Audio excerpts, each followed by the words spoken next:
This is Attach Your Resume, interviews with online creators about how their jobs work and how they got there. But really, it's a podcast about the people who make Attach Your Resume, talking about the podcasting industry. I'm Eric Silver, Head of Development at Multitude. I'm Amanda McLoughlin, CEO of Multitude. And I'm Eric Silver. Wait, no, hold on. Brandon, I'm Brandon Grugle. If only we had a producer to help us prepare ahead of time and make sure we're ready to go wherever the conversation goes in our conversational interview podcast. I'm Brandon Grugle, Head of Production. Whee! And also the producer of this show. Brandon, so happy for you to join us here on Attach Your Resume. Thank you for having me. You and Mischa are the unheard voices and the literal hands on the show. Brandon, what does a producer mean? What does it mean that you produce Attach Your Resume? Well, producer means nothing and everything. So, unfortunately, there's no hard definition. But for this show in particular, it was preparing y'all to make sure you were confident in your interviewing skills. And when you have two people of talent that are really hands-on on the show, like I've had people who are that way and people who are not that way.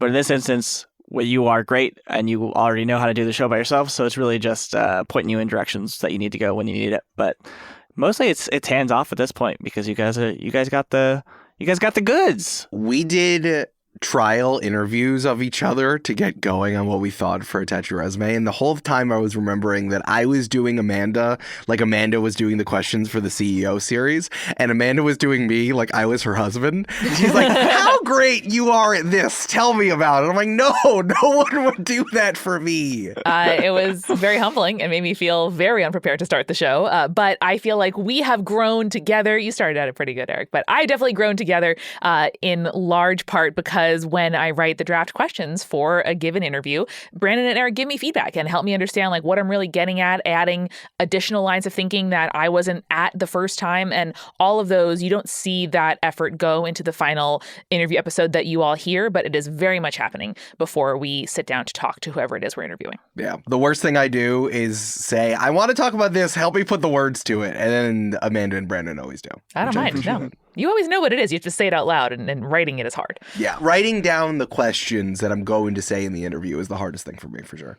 But the real trick, and I think that's something that you can't really teach, that's why you got to get good hosts, but it's like you can prepare all you want, but in the moment, taking the zag when you meant to zig, that's real talent, and you two are both extremely good at that, so...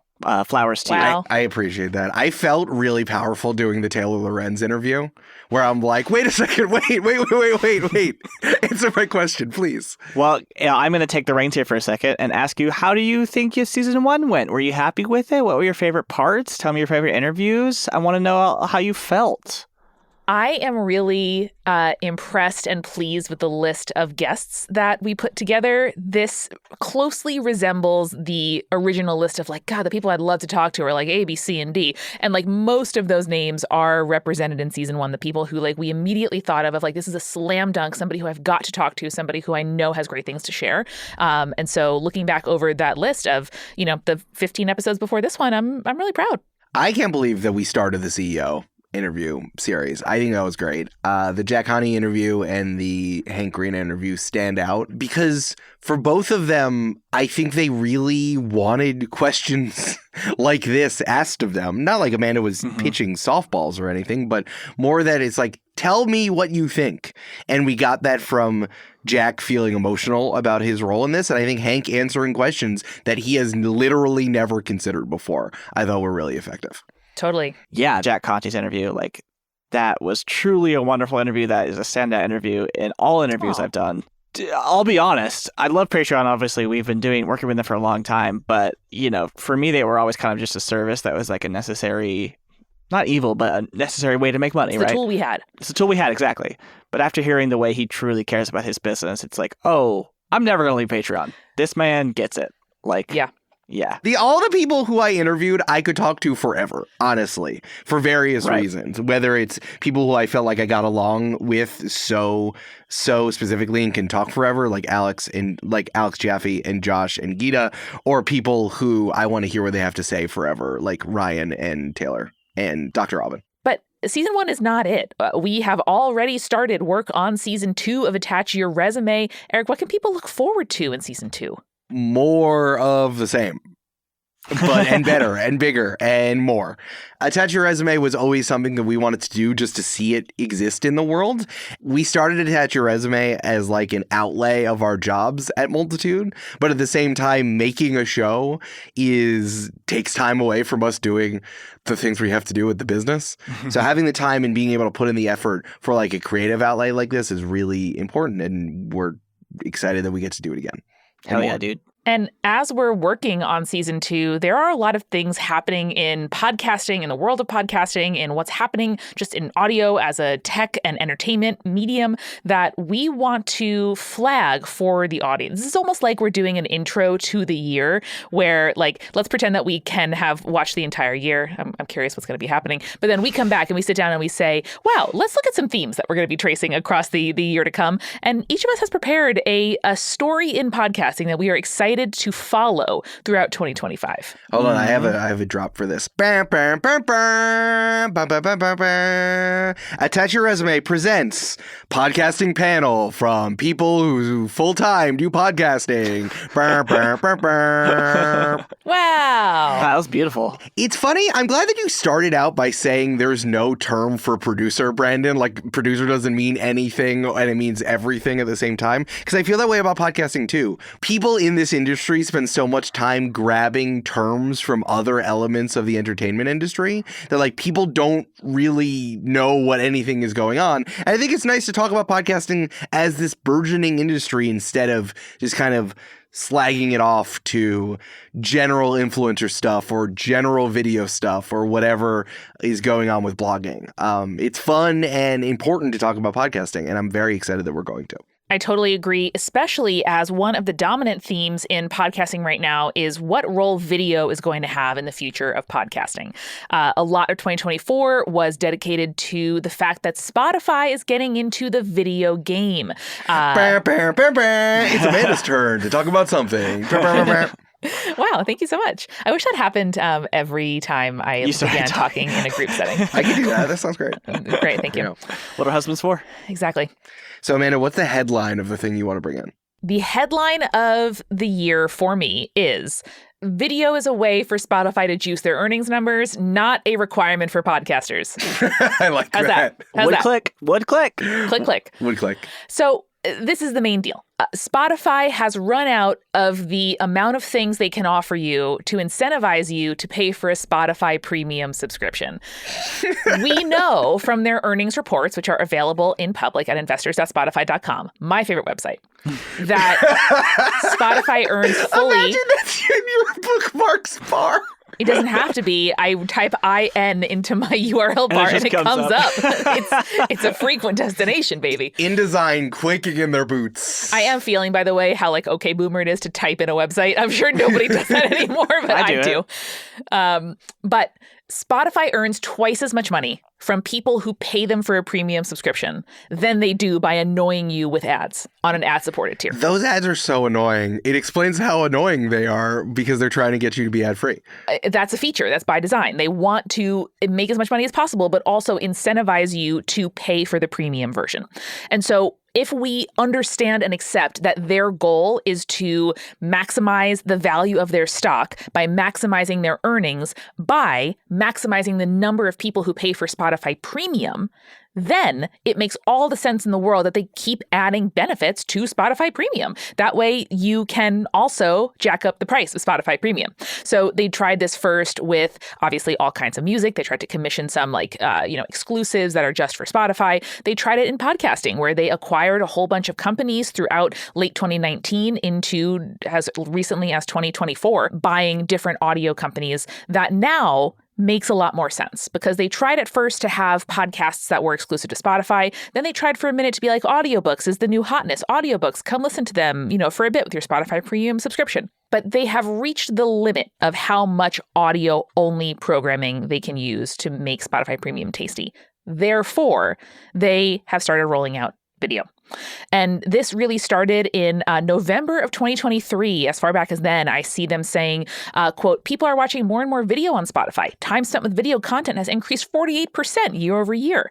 And that is something that they were absolutely excited to talk about and began rolling into features. In March of 2024, they started rolling out music videos to premium subscribers. When you had that little now playing screen, you go to click a song and then it shows you a little person dancing. It's a vertical music video.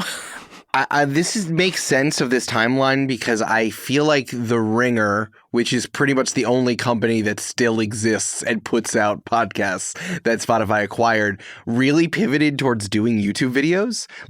There was such a push towards doing YouTube live, and I was like, why are they ceding so much ground to YouTube? And it was right around the end of 2023. That makes a lot of sense to me. Exactly right. And so following music videos, obviously they've been working on this for a long time. The big reveal was really in November where they announced their Spotify partner program. And this is the exact same thing as the YouTube partner program. You'll see there in the name that they're identical, but by different companies, which is where they pay creators a very slim amount. They don't say the amount. The amount is subject to change if you read the terms and conditions whenever Spotify wants it to. But they pay creators for a proportion of time that Spotify premium users watch your content. Same thing on YouTube. If you pay for YouTube Premium, you watch a bunch of videos, the creator gets a little bit of a proportional share of how much you made for YouTube in ad sales in that month. And so Spotify is now doing the same thing for people who make videos. I say people who make videos, not podcasters, because they very much are just trying to be a place that YouTubers upload their video also. It's wild to me that they think they can take on YouTube in any significant sense. YouTube is the largest website in the history of the planet. That is a goal that you have, I guess. The need for them to single white female YouTube is crazy. It's I think they're hot, so I'm going to do everything they do. YouTube wore army pants and flip-flops, so I'm wearing army pants and flip-flops. This is so stupid. This is like Instagram Reels stealing from TikTok, but the entire company. Listen, Eric, just because YouTube has been giving out silver and gold play buttons to creators for going on 10 years now, doesn't mean Spotify can't start doing that in January of 2025, okay? So funny. Quote, Spotify remains the ultimate destination for podcast creators with more than 1 billion people having listened to a podcast on Spotify since we entered the space in 2019. Okay. And for the first time, we're introducing the Spotify Creator Milestone Award to recognize the journey, growth, and streaming success of podcasts around the world, they say in a press release on January 27th. They're just giving it to Joe Rogan. They're It's giving ridiculous. it to Joe Rogan, pretty much, and call her They already own. Can I spend a little time linguistically talking about what Spotify is doing here? What's so funny to me is they've corrupted the word podcast to also mean people talking on a YouTube video. Mm-hmm. And they did it to themselves by ceding the ground for trying to be like YouTube and making podcasts into video.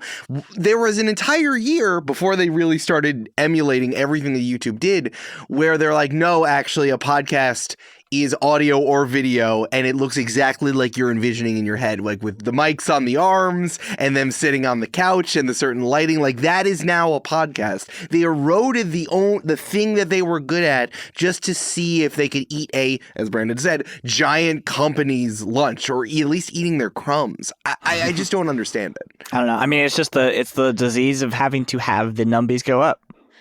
We talk about this all the time, but they gotta chase whatever is even marginally growing with all their whole ass. Otherwise, their board is going to burn them down. Exactly right, Brandon. And the financial results that they posted most recently, as of when we're recording this for the last quarter of 2024, was the main headline was, "We had our first profitable year. Hooray!" And okay, we know this is in part a thing that tech companies do, especially venture-funded tech companies, where they spend some time that they're not necessarily making money in order to build a business that then makes lots and lots of money in the future. But they crow about how much much video watch time is adding to their bottom line.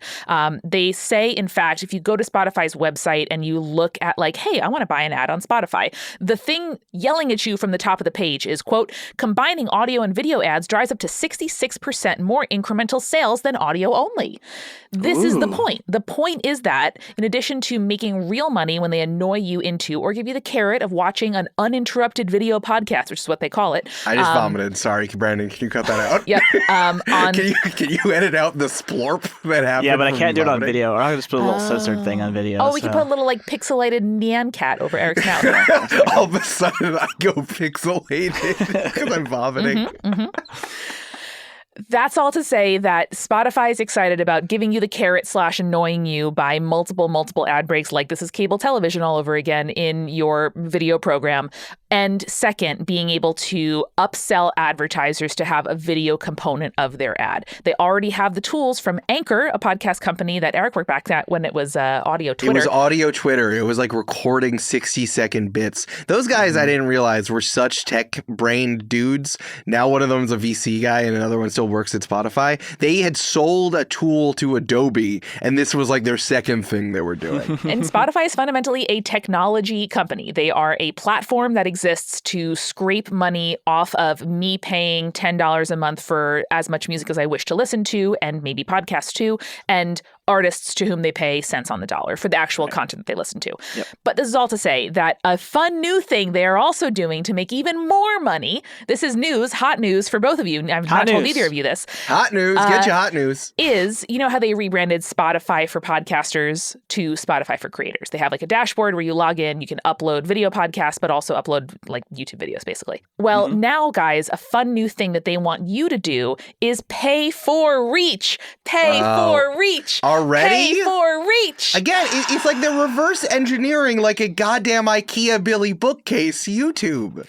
They are, and they really want you to get excited about their new metric of stream time, where they can say to you, hey, you want your podcast to be discovered? You should pay to get in front of streams of highly engaged streaming audiences where, Eric, don't worry, you don't have to go to Canva. Right there in Spotify, you can make a little ad for your show, and then you can have the show and you can pay for the amount of money it takes to get it in front of listeners, which Spotify should be doing anyway, in theory, to like use discovery, to like promote your show. No. You can pay them directly for the privilege, and you can see how many people listen to your little ad and then end up listening to your show. I don't... Beautiful. The ultimate grift. But Life there's is full no circle. algorithm. What algorithm? I think this is them finally monetizing and putting to work the fact that they, if they wanted to, could make a day list, a For You page of podcasts that people would really love. They just haven't done it yet. And I think it's because, like Instagram, they are saving their most delicious algorithms for the people who want to pay for it. Rough. I would feel bad, one, if there weren't worse tech guys out there, but if this is so embarrassing. This is wearing the same dress to the awards show. This is really embarrassing. And I can't imagine doing any of this stuff newly in 2025 is going to get them the thing that they're looking for. Like, this is old news. Yeah, I mean, it's not old news to the extremely old white men that are on their board who say, "Oh, brilliant idea, young Jonathan." We need consumers. Like, you got to get people in the door, and I can't imagine the people looking at this and saying, "Hey, wait a second, I've seen this 4 other places already." I just don't get it. I don't think people, like average people, don't particularly care what Spotify is doing. You know what I mean? Like, this is the thing that bothers me. It's like the thing that people want from Spotify is to pay $10 a month to get unlimited access to music. They don't particularly care about these extra things that they're throwing out the window. But Right. Brandon, that's why Uber is delivering food now. They can't dominate the world and take it over in just that one market share, which is why, again, Spotify trying to be a competitor to YouTube means absolutely nothing for podcasters, except that if you happen to be a podcaster who is super well equipped in video and already makes videos because you stream or do it or it adds to your show, then okay, you can upload them to another place and Spotify might cut you another infinitesimal check based on the infinitesimal ad revenue they decide to share with you on the many, many millions of dollars of ad revenue you make for them. When I posted about it on LinkedIn, I've gotten a viral LinkedIn post all about what's happening in the Spotify pivot to video. Your dad must have been stoked about it. I think he was. Also, sorry, Brian, I did not respond to the Danish Instagram reel that you sent me of a pickle fountain. I'm sorry. I need to respond to you. Aw, that sounds really it was great. in Danish. I got really confused that Amanda's dad was really sending funny. me a Danish Instagram reel. Like, were you hacked, Brian? That's really funny. So that's my story. I think we're gonna continue to see a little bit of like, if there's a prediction corner of all of this, we're going to have people continue to like fret about, do I need to make video to be successful? And you only need to make video to be successful if you are Daniel Ek, CEO of Spotify. So if it makes sense for you as a creator, all for it. Love that for you. Go in, poet spit. For the rest of us, use video to promote your podcast on social media, because social media makes sure that things with faces do better, and they're all making videos now to increase their watch time. It's always going to be a race to the bottom. It is always going to be a fruitless Sisyphean task to chase what the algorithm and what the tech company wants you to do, and it's never going to be for your particular benefit. So as always, more than ever, every single year that passes, creators should make decisions that make sense for you, your business, what makes you excited, and what your audience wants. And the tools and the tech companies will figure themselves out in the meantime. Mm-hmm. Well said. My new rumor is that Daniel Ek just wants to be a YouTuber, so I'm just going to keep sending him like real basic, hey guys, this is Buttman69, and here's how I built my 5,000 subscriber YouTube base. Well, I'm going to go next here on my story. Boo, boo, boo. It's Brandon's turn. I am glad that you went first, Amanda, with this. And I think it actually also lines up perfectly with what you're going to talk about, Eric. But I think... Wait, did someone pre-produce this conversational podcast No, this episode? is all we're riffing. No, Yeah, You we're didn't riffing. put like several hours of research and planning into the outline we're going to do for today? No? Oh. No, I'm too busy thinking about the stand-up set I'm doing later. Joe Rogan is having me at his weird Austin comedy shack. But I'm glad that you talked about that, Amanda, because I think it actually dovetails nicely into my story, which I'm headlining, Out with the Celebrities, In with the Scammers. Hey. I'm so glad you're talking about this, because I think when everyone despairs of every podcast needs a celebrity, it's like, no, it's celebrity culture leaching into podcasting, but podcasting doesn't care about it necessarily. Yeah, I don't think, I'm not saying that celebrities are necessarily going to go on the outs. I think that celebrities are going to continue to come into podcasting. I don't think, though, I think they've had their moment, and the shine of we have Celebrity X on this show is kind of done. You see this a little bit with obviously Smartless is still a huge show, but it's slipping in terms of the top charts. So yeah, I think the focus is going to be that we're going to have a flood of people into podcasting because of exactly what Amanda just talked about. And the political realities of the world we live in right now, which is a lot of incentive these days for people to try to make some money off podcasting. There's fewer regulations about how you do it, and there's more opportunities of how to scam your way into it. So one example I was going to pull on was this. You guys might have seen this, but there was a man in North Carolina. He was a quote-unquote musician who made $10 million on Spotify using AI bands. He would make AI songs and then make a bunch of different bands, and he would optimize it to get hit with the algorithm or so people would click on it, whatever it is. Is it bad that my first reaction is go in, bud? If that's what you're going to be doing, and if you are okay with contributing to climate change via unnecessary uses of AI, all right. It's funny because this reminds me of every single public radio program about the internet's favorite guy, the dude who makes songs about everything on Spotify. Mm-hmm. I've seen that podcast episode 5,000 times where he has a happy birthday song for every single person he can think of, 200 songs about poop because children look for poop everywhere on their thing. And how is he any different, a charming liberal curio, as compared to this dude? I don't know, but I'm not coming one way or the other on this man's ethics. I will say he got sued into oblivion, Oh, there you go. maybe don't Fair. try it. But my point is that in the same way that music is experiencing this sort of like I was actually, as another example, I was listening to this upcoming artist called Adore, who purposefully, like, they don't have any of their faces, they don't have any of their names. It's all like digital representations. So people, as I was Googling them, trying to find them more of their music and trying to find out who they were, people on Spotify were like, "This is just an AI band. Like, this isn't a real person." Like, Oof. and no, it's a real band. But that confusion, I think, is going to foster the environment upon which people will scam people. So I think in the world in which podcasting is now more than ever easy to scam, to make a fake podcast, which I don't know if you guys have heard is it OpenAI? I forget who has the make a podcast button. Oh boy. There are versions of that and like speech reconstruction and like speech generation in lots of things, including, by the way, Spotify's ad dashboard, where right now they say like, oh, have your podcast voiced. And right now I think it's contractors, but I do think they're going to move to AI. Yeah. And I was listening to an example on Hard Fork, another podcast, a New York Times podcast, where they played it, and it sounds incredibly natural. Like, they have all the ums and the uhs and the likes and the stops. I mean, it sounds like a shitty podcast, honestly. But, like, you can make a fake podcast these days, and with programmatic ads, you can insert a shit ton of ad breaks, and you can make the title super tasty, like, Trump fell onto or got run over by a bulldozer or whatever it is. I'd click it. And people are going to click it, and there's going to be someone who makes $10 million off the programmatic ads in podcasting very soon.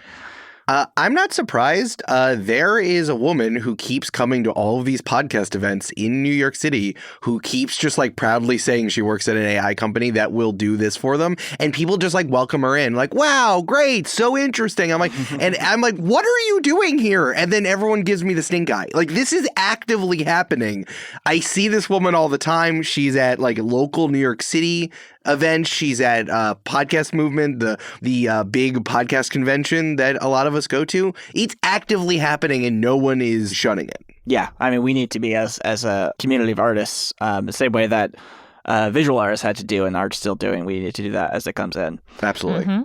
But I think also, not only is there going to be AI scammers, I think there already are and are going to continue to be real people scammers who are going to also take advantage of the open environment that podcasting is now in, especially now that... So the political environment is changing because in the pre-2025, people were getting shut down, people were getting taken off Twitter. Twitter was like fucked. But now everything is like culturally like open season again, right? The worse you are, the more you're invited to post. Obviously, that starts and ends with Joe Rogan at the top of the charts with podcasting. But recently, I don't know if you guys saw this, there was a podcast that shot to #1 called The Telepathy Tapes. Oh, no. Did y'all hear about this? No. So it was a podcast that's about, and it's really distressing. So if you want to skip over this, skip forward like a minute or so. But it's about this quote-unquote reporter or investigator who is looking into autistic or intellectually disabled people, who is putting forward this idea that they can not only communicate and have interior lives, but are telepathic. When you circle around from like disability rights right into eugenics. Yeah, it's really bad. Just ableist pseudoscience podcasting bullshit who, fuck this podcast. But my point being that it shot to #1, it got a bunch of articles written about it, and the host was signed by UTA immediately afterwards. Oh, boy. Like, fuck this person. And it's obviously a scam. They don't, like, the host doesn't really care. Like, it is obviously like made to be a podcast that people are going to click on. But not only that, there's like people who are more, I think, well-meaning maybe, but are also in my eye scammers, like Kylie Kelsey. She also shot to #1 and got a bunch of shit written about her. And then I found this article in Variety that was like just the most anti-art I've ever seen, where she was talking about like, when people search on me about the top search being like, who the fuck is Kylie Kelsey? She said, it blows my mind. And then she said, quote, I can't get over the fact that you actually typed this into Twitter when you could have typed into Google. And you also typed my name. So now you know what you're going to get, more Kylie Kelsey content. I talked to my producers about like, do we like have a segment on algorithms and explain to people if you engage with the content, if you write my name and shit, you're going to keep getting me in your timeline? It's like so cynical about what she's doing. in the podcasting space, and it's so infuriating to me. You can tell that the person who told her about the podcasting space was her husband's agent. Like, that's the person. Yeah, there's something also about not knowing anything about podcasting that makes me so angry. Both people we interact with all the time, actual active podcasters, but also people looking at it. The reason why people shoot to number one is because the Apple Podcast charts are about delta.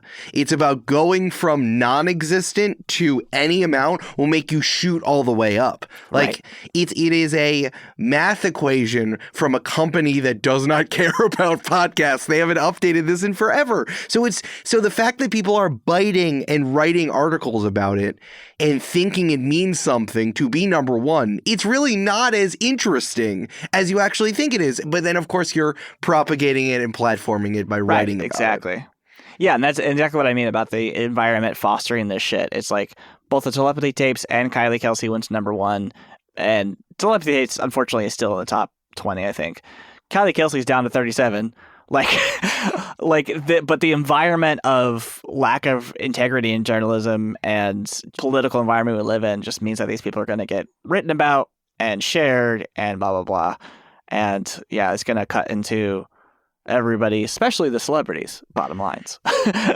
Yeah, I've listened to their podcast, the New Heights one. It's fine. It's just it's a celebrity podcast. Like, if people want to listen to the celebrities, they'll do it. But it's not like it's no different than Instagram posts or a YouTube channel or a TV show that's on True TV that someone is filming. Like, it's just celebrity content, and I just don't think it has anything to do with podcasting.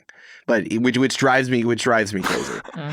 They're not celebrities. They're sports stars who somehow found a microphone because they started dating Taylor Swift, and they're stupid and they're bad at their jobs and I hate them. Welcome to celebrities, Brandon, for sure. Brandon, if the Chiefs win, I think that you won't have to hear Kelsey anymore. I think they're done. Like, I think the Chiefs-Eagles rivalry of this happening 2 out of 3 Super Bowls, I think you won't have to listen to them anymore. At least the Manning brothers were, like, handsome. Like, you know. They're good. They have an alternate cast on ESPN where they comment on football games. They are good at television. It really surprises me. That's what I'm saying. I hate the Kelsey brothers. They suck. I hate them so much. Damn, dude, I didn't know. This is crazy. Also, it's just Brandon is always producing us. He's always just like saying great stuff for us to bounce off against, make good content, make good clips. It's good. No, it's great. It's great. Imagine Brandon got into beef with Jason Kelsey, not even Travis Kelsey. Jason Kelsey has nothing better to do. They wouldn't fucking dare. I'd burn their asses down. Brandon would hire a private investigator, really get to the bottom of this. All right, Eric, what are you tracing in 2025? What's your headline that you're bringing? Sorry, I didn't hear the sound, guys. Instead of running out football, it's Eric Silver's take.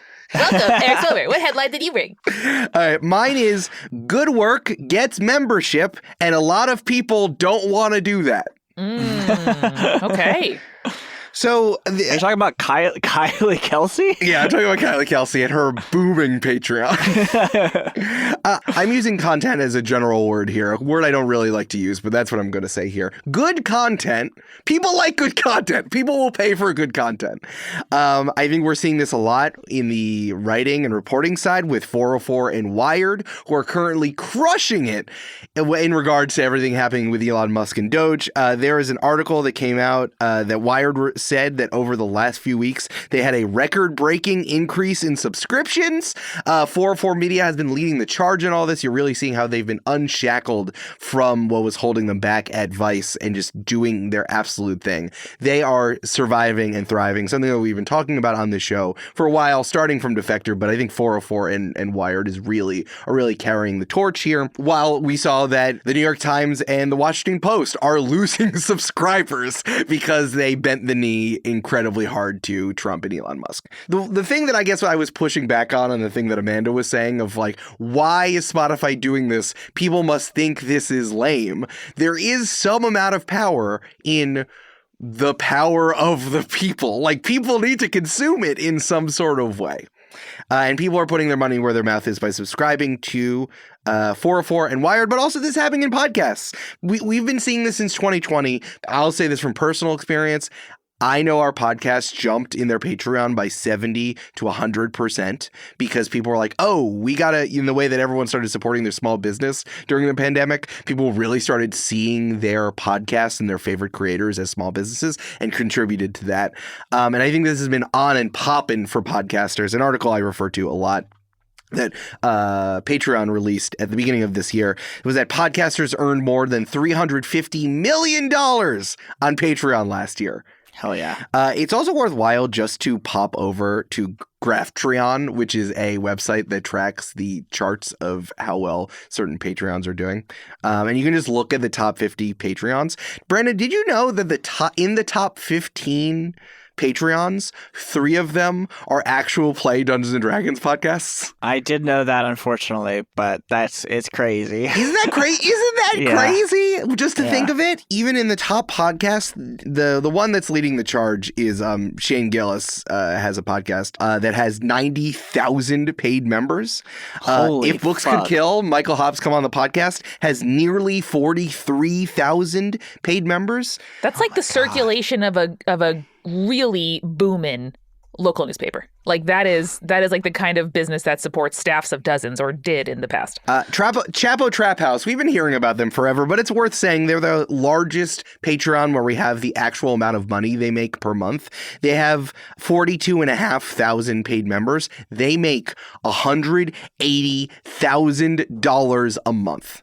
And I understand that I'm concentrating on the highest, which usually does not portend how everything is doing. Like, looking at the biggest does not mean everything is going well, but we know this about podcasts, that people love the Patreons because the way that speaking stories into people's brains activates the parasocial relationship thing. And I mean that in a good way, that you build a relationship with people who have podcasts. I say this all the time. A podcast download is worth 60, 70, 80, 90, 100 YouTube views or TikTok views, just from the relationship that people have with their podcast. The point that I'm trying to make here is people really like Patreon. People really like supporting podcasts on Patreon, and people are making real money as a small business doing it. And again, this is only one revenue stream. This is their Patreon alongside their ad sales, their merch, their live shows, maybe other stuff they're doing, etc. Especially if they have multiple shows. Like Michael Hobbs is on here like 3 times. You know what I mean? And it's so much more real and lasting, with less turnover and less algorithmic interference than the guy who made $10 million on the programmatic. Like, 10 million's enough, but making stuff to chase the side effect of whatever the tech platform's priority is never going to pay you a sustained living wage the way that making a relationship with a real audience who actually wants what it is that you're making, because you want that too, yielding $350 million paid out to podcasters on Patreon in 2023. Yeah. I'm saying it's possible. I'm just saying it's possible, and this is a real thing that people can use to make the thing that they want to make. That's undeniable. What I don't understand is how so many people in the podcast industry eschew Patreon and think it's stupid, or are so tied to a business model that never existed that they are willing to plug their ears and say, no, I'm waiting for someone to just drop $500,000 on my head to make my limited series of 8 episodes. A really good example about this is This American Life. I don't understand why they're like this. We all like This American Life. How can you not if you work in this industry? It's a totem. It's a legend. It's an icon, right? It's fundamental. I even saw Ira Glass's dance show. Did you know he had this? It's called 3 Acts, 2 Dancers, 1 Radio Host. Act 1 is about the job of being a performer. Act 2 is falling in love and what it means to stay in love. Act 3, nothing lasts forever. Quote, people who like This American Life will probably like this, says Glass, because it's just like the radio show, if you picture dancing during all of the stories. That was in the quote. Not the not the included intentional I started getting frustrated. I've been frustrated about this in our industry for a very long time. This public radio adjacent, quote unquote, prestige type of people who were just waiting to get their big budget to make their few episodes and then eschew something that was really happening, something really exciting going on in audio. And I realized Ira Glass was a big part of that. Last year, I was at this business podcasting panel, and I did it right before Ira Glass. So like I was right above him on the call sheet. So I took a photo of it and I sent it to my mom, and she was like, "Oh my God." I'm like, "Yeah, I saw that guy dance." So he did the keynote. So I stuck around afterwards to listen to it. And it surprised me how out of touch he was. All he was doing was talking about like when This American Life started. And it's like, oh, in the 80s, we were doing something really interesting and they just put me on in Chicago and now it just happened. And it reminded me of asking Mick Jagger how you could break into the music industry now.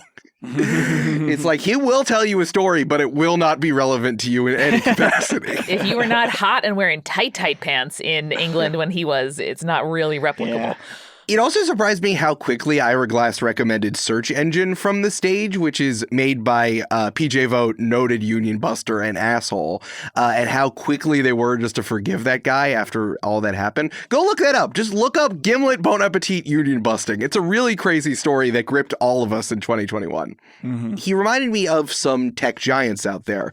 Maybe not Elon Musk or Mark Andreessen, who are like actively trying to destroy our world, but something like Bill Gates, where he still looks like a nice guy, but he's still saying on Jimmy Fallon, telling us to invest all of our money in AI because he has a lot of money invested in AI. Like he's still a billionaire. Bill Gates is still a billionaire, and Ira Glass is still a kind of out-of-touch media CEO trying to recreate things he did in the past. And this really got illustrated to me when This American Life started having problems last year. In January of 2025, This American Life had to lay people off for one of the few times since 1995.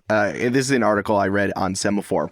In the recent weeks, Ira Glass quietly discussed the likely cuts with the show's top leadership. While it remains one of the most popular weekly podcasts and radio programs in the country, it recently split from the New York Times, who was selling their ads, and they went over a different company because I guess they weren't selling their ads really well. This American Life was one of the many that faced a significant drop in downloads when Apple stopped automatically downloading new episodes of podcasts to devices of subscribers who hadn't listened to several episodes. That was a change that happened like about a year ago, and a lot of people made it seem like the sky was falling. This was the most concise way I've heard it described. Basically, Apple just pushed out a regular iOS update that tweaked Apple Podcasts to start doing this, and people started screaming about it. And I can see why This American Life was saying it. This is continuing from the Semaphore article. Last year, the show quietly changed its About page, revising its listeners from 4 million a week, broken down to 1.6 radio listeners and 2.6 million podcast downloads, down to 3 million between radio and digital, a shift in line with industry-wide declines. Wow, so they were inflating their downloads by a million downloads a week, huh? I don't think that's Apple's fault. I think you're lying about your downloads, my man. Because ultimately, like when people yell about how much the iOS 17 update, like it is like a thing that happens in podcast rooms. People are like, oh my God, how are you post iOS 17? And the answer is like, fine. Like my life is fine, because what we do is we measure our success by, you know, the people who subscribe to our Patreons, real people actually choosing to do that, and by how much money we can charge for ad sales, which because we're regular people, because we are selling ads against how many downloads will actually get listened to by people who will therefore buy your product. Like there is price pressure. If we sell an ad for $15,000 per podcast episode and some company says yes to it, they're not going to say yes a second time if they didn't sell enough product to make it make sense. Right. And so when they're saying, oh yeah, don't worry about it, we have 2.5 million download podcast episodes a week, then that's fine until you start talking to companies doing ad sales saying like, but I'm not selling 2.5 million people's worth of stuff every week. So like, what's happening here? And those conversations just were not happening until there was very clear, concrete evidence that the numbers had been inflated. Ira Glass must have known about this, and the people over at This American Life, the company, certainly knew about it because they tried to stem the bleeding, albeit under duress. They started a membership program called This American Life Partners. I would like to read you the copy for the website of This American Life Partners. Can I do that? Eric, I'm nervous. As long as you pixelate me when I throw up. It's called, the headline is, "Hi, we love you. Be our life partner." Oh, Eric, Brandon became a Nyan cat. The first sentence of the rest of this copy is as follows. "The economics of the podcast industry have changed, and we need your help to keep making the show."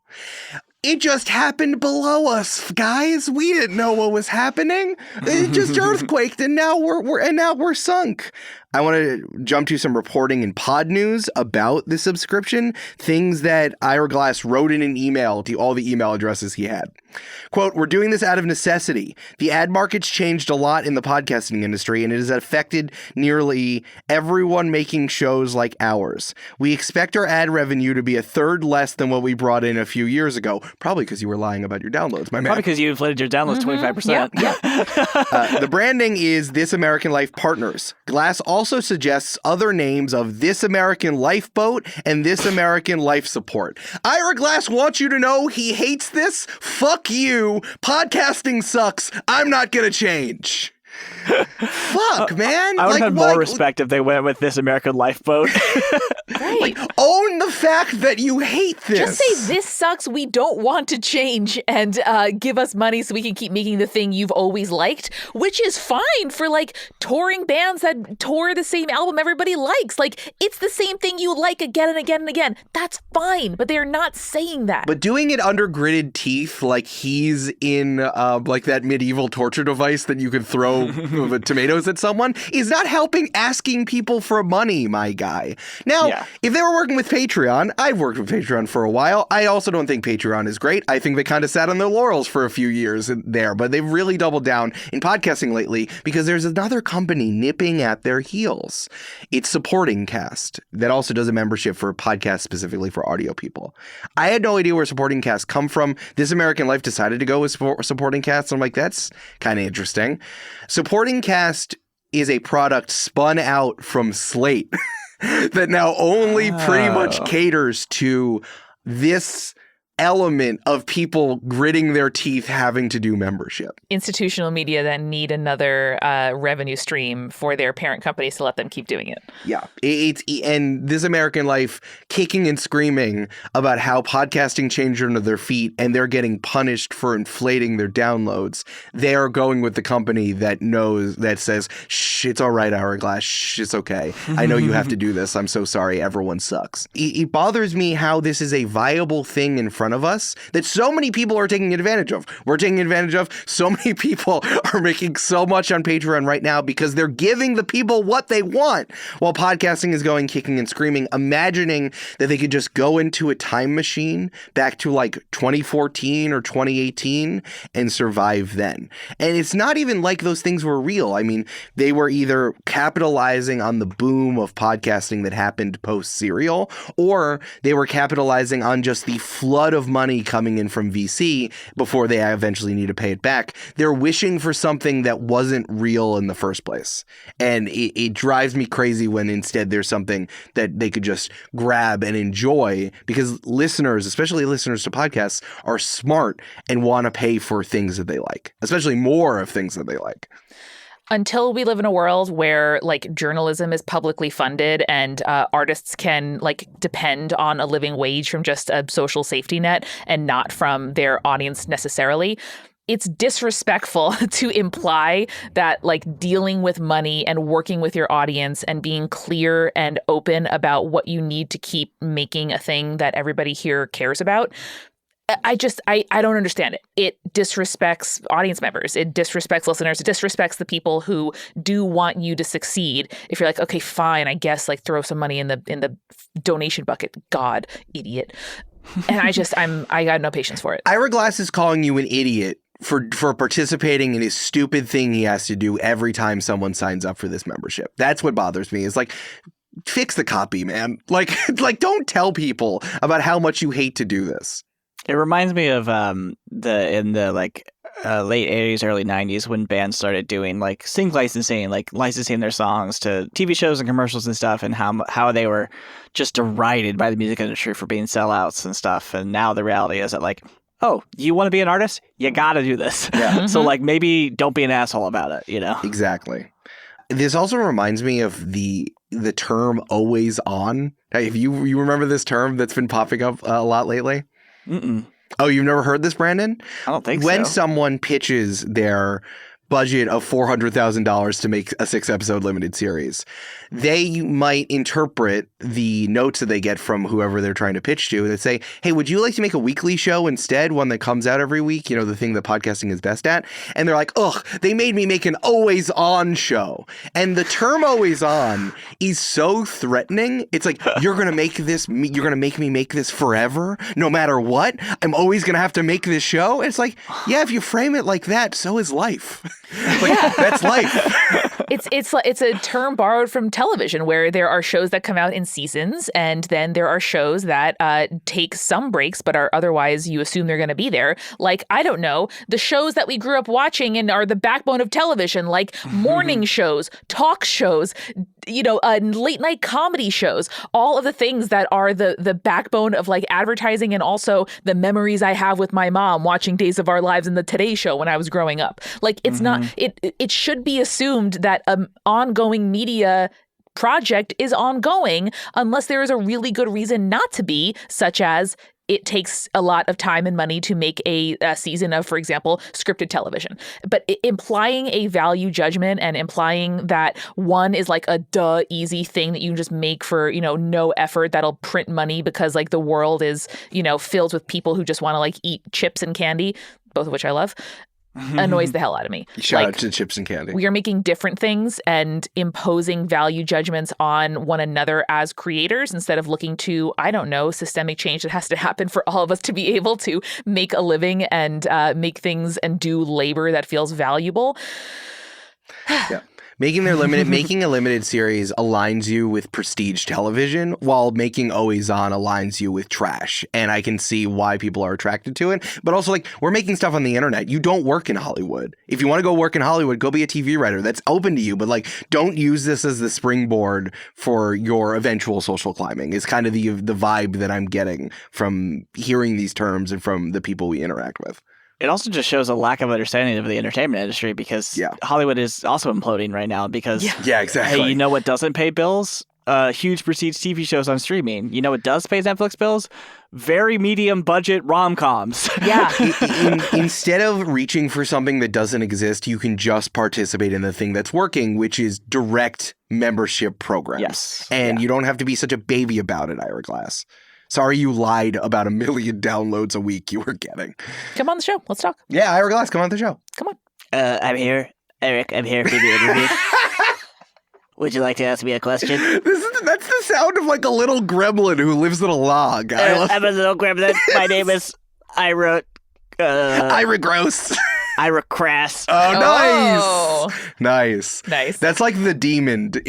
In hell, they have this American death. Or something like that. Yeah. Welcome to this American Death. I'm Ira Crass. This circle of hell has 7 parts. Act 1, torture. Bad or really bad? I love This American Life. I listen to some episodes all the time. It's such a good show. I know. This American Life is incredible. It's disrespect. It just feels so disrespectful to something that's actually working. And it's like such an interesting through line of the fact that like Ira Glass said this on stage about a year ago now. They launched this membership with supporting cast, not with Patreon, with supporting cast, under duress, and now they're laying people off. Like, I'm seeing the through line here. It makes sense that it takes a staff of 20-something to make This American Life. It makes sense you need people to pay for it directly when the ad market changes and the numbers you were selling your ads on are proven publicly to be false. Just say it. But saying the ad market sucks and not I actually inflated my downloads by 1 million downloads a week, like, come on, man. Don't lie to us. We can look at it right here. All right, Eric, what headline? What a headline. Love it. Thank you. I was excited. I took a lot of screenshots. I had a lot of fun doing that. Is that the screenshot noise? No, that's the Sports Center? What is that? That's for the Sports Center. Nice. All right, folks. Speaking of shows taking breaks to get ready for what's next, but otherwise being here every week because that's what you count on. Eric, are we taking a little break before season 2? We are, and we're going to communicate with you as clearly as possible. And if you ask us when Attach Your Resume is coming back, we will tell you because we're excited that you want it to come back, and we will tell you as much as we know. So as we said from the beginning of Attach Your Resume, we're going to make this in seasons and try to make as many episodes as possible after that so we can keep putting this out in batches. I will say we will drop at least 2 episodes in the interim. There's one episode hosted by Alex Jaffe that he has to do, and we are recording one soon that I think we'll put out in the interim or might be like the beginning of season 2. I'm not exactly sure. If anything wild happens in media, and I hope the economy doesn't collapse, but in regular amounts, we'll do an emergency pod about it. If there's something related to podcasting, we will definitely talk about it. But we're here. We're still doing Multitude stuff. We're still doing all of our other shows. So we're not going away. We're just going to work on the stuff that's going to go in this feed.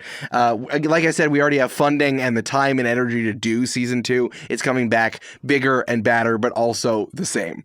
And we're really excited about that. New Game Plus. It's just like, the podcast went and worked out for a little bit, Yeah. Yeah, we're going to get over the summer. So when the podcast came back and was like, oh my God, have you seen Attach Your Resume? They're so hot right now. The podcast got very gentle highlights where you can't really tell something's different, but the effect, you're like, oh my God, how are you hotter? What we do want you to do... Can you tell I've been thinking about getting highlights, okay? My hair is one color, one texture, one thing. I don't know. What you can do is hit us up on socials and check out the clips we've been putting out at Multitude Shows on Insta and Blue Sky. And you can also hit us up on the socials or email us at info@multitudeshows.com and tell us your guest recommendations. If you have someone you want us to talk to, especially if you have a connection to them for some reason, let us know. As much as I love having my inbox filled up with real estate tycoons in Florida who keep hitting us up about this, tell us the internet people you want us to talk to. We'd love to.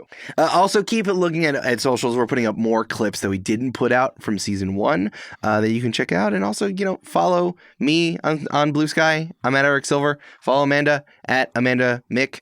Brandon doesn't use social media. And follow Ira Crest at This American Death.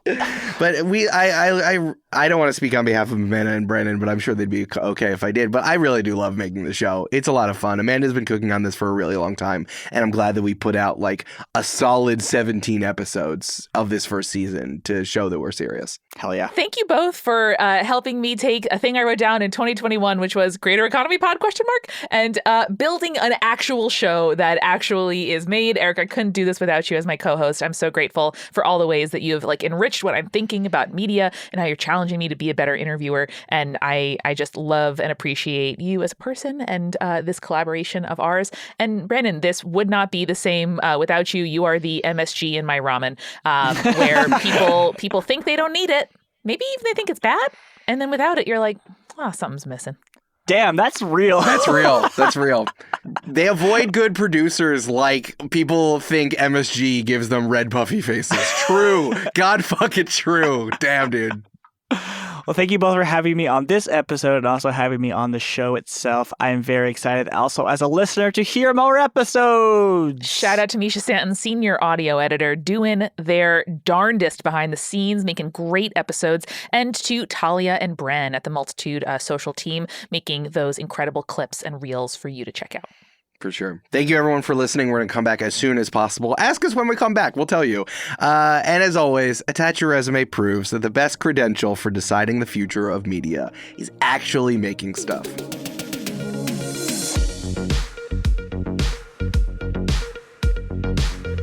Attach Your Resume is created and hosted by Eric Silver and Amanda McLoughlin. It's produced by Brandon Grugle, edited by Mischa Stanton, and our cover art is by Shae McMullin. We are a production of the Multitude Podcast Collective and Studio. If you like the show and want to learn more about how Multitude helps creators make a living, follow us on social at Multitude Shows or visit multitudeshows.com.